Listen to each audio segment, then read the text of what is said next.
morning, fuckers. Yeah, it's still morning. I had to check. So, right now we're going to go down a list of the Morning Heresy. This Morning Heresy is brought to you by the CFI, which is the Center for Inquiry.org. Go check that out. What's happening today? Resurrected, dusted off, tweaked a bit.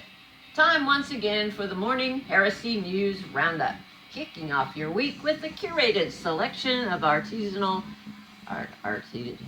news and links sure to inform, inspire, and enrage skeptics, seculars, and the whole reality-based community. You're so welcome. So, hey, CFI has a lot of stuff going on. Look at all this. There's a new Point of Inquiry, which is a podcast. The episode's host, Jim Underdown, chats with Pastor Joe Mano, somebody who had been friends since they met on the set of Cagney and Lacey in the mid-'80s, which has to be quite a story in itself. About their, they talk some shit about their differences in theology. The episode is titled, An Atheist and a Christian Walk into a Bar. But of course, you can't actually do that right now, which is why we have podcasts. All right. Today is, what day is today? Today's Monday, February 22nd.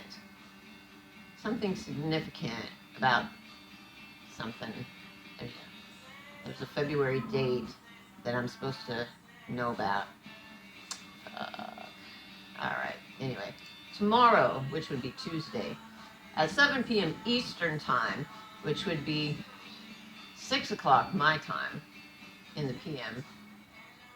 Central Time. Yeah. There's a new CFI Insider live event online. Director of Libraries presenting What's in the Basement, which sounds a little ominous and all the more reason to tune in. The day after that, which would be Wednesday, we have the return of the Skeptic's Toolbox with its first new session, Effective Teaching of Critical Thinking, presented by Ray Hall. That is something I need to sign up for. Make a note of that. All right. And we have a video of last week's excellent presentation, Climate Warrior. Okay. These are part of them. Harriet Hall at Skeptical Inquirer explains what it means when a product is claimed to have been clinically tested, as in when a company gave free samples to a few of their friends and relatives and then asked them a leading question such as, "You feel better now, don't you?" No, don't. All right, so, look, Gwyneth Paltrow, suffering from long-haul COVID symptoms, wants you to know that she is treating them with a slew of Goop products. And Beth Mole writes, even though Paltrow says that she felt energized, healthier before even starting the diet, her chiropractor informed her that based on her labs, she needs a lot of healing, which will take longer than usual. Because, of course, who even needs evidence of benefits in the short term when you can just sign yourself up indefinitely for a pricey, unproven, long-term treatment that will pay off someday, probably. Scary Mommy does a product-by-product takedown of Paltrow's claims, basically saying, go home, Gwyneth, you're drunk on mocktails. And then Paltrow has yoni eggs that are, quote, not dangerous, when of course they are. I don't think these eggs are for cooking. No. Okay, so morally gross. What do we have here? Freedom Airway and Freedom Travel Alliance wants to be the oh, here we go. The Freedom, a new company called Freedom Airway and Freedom Travel Alliance wants to be the travel agency for COVID deniers and anti-vaxxers, helping them evade requirements for masks, vaccinations, and quarantines. Well, I just don't even know what to say about that. The FDA says, however, you can feel safe about ordering takeout. I mean, as far as COVID goes, consumers should be reassured that we continue to believe, based on our understanding of currently available reliable scientific information and supported by overwhelming international scientific consensus, that the foods they eat and food packaging they touch are highly unlikely to spread SARS-CoV-2.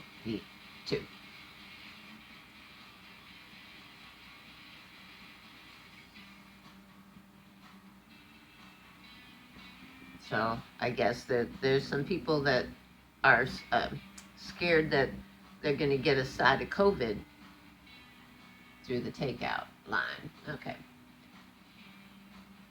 Then there's false claims about the vaccines. Well, of course there is. Try not to throw up for the rest of your life as you read this. Oh, here we go.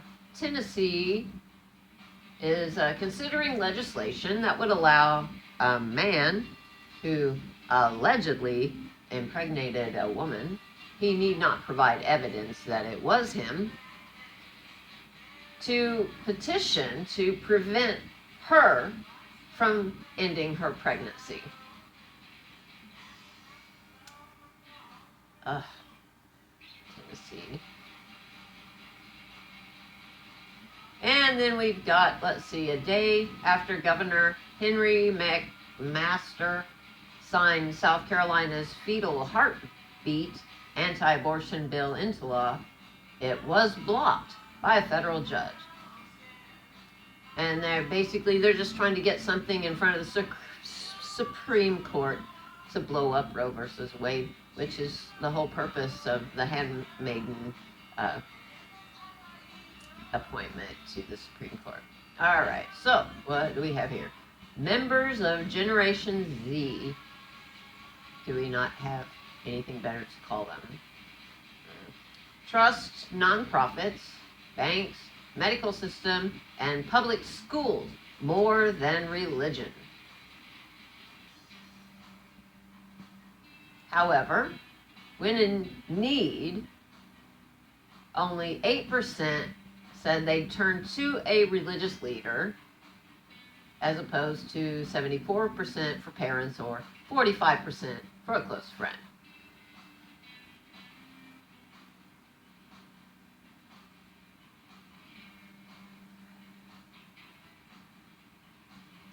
And let's see, good time to take a break, because damn, this newsletter, that's all it's long. Wasn't planning on, and I didn't practice. And I'm just doing this shit to get used to talking on this, so that when I really start this, whatever this is, maybe I can do it with my face on camera. I don't even know why I thought of that, because that's a ridiculous idea.